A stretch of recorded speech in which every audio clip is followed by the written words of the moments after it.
Il premio Settembrini rende omaggio a Buzzati il 4 novembre al Teatro Toniolo di Mestre con una serata che unisce letteratura, musica, video e multivisioni per la regia di Giancarlo Marinelli. Le notti difficili, Dino Buzzati a 50 anni dalla morte, è il titolo dell'evento che accompagna la finale del premio della Regione Veneto dedicato alla scrittura breve e ai racconti. Tra La vita in ordine alfabetico di Ugo Cornia, La strada sognata di Valeria Della Valle, Le stanze del tempo di Piera Ventre, Reading di Drusilla Foer, Jane Alexander, Giorgio Marchesi e Lectio Magistralis dello scrittore e compositore Massimiliano Forza, con le musiche della GOM, la Giovane Orchestra Metropolitana. Ritorna la 59esima edizione del Premio Settembrini al Teatro Toniolo il 4 novembre,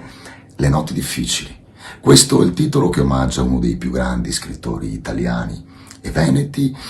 attraverso le letture di 3 attori d'eccezione, pensate Drusilla Foer, Giorgio Marchesi, Jane Alexander, e poi i libri finalisti di quest'anno, Piera Ventre, Ugo Cornia, Valeria Della Valle, per una serata che non sarà una notte difficile, perché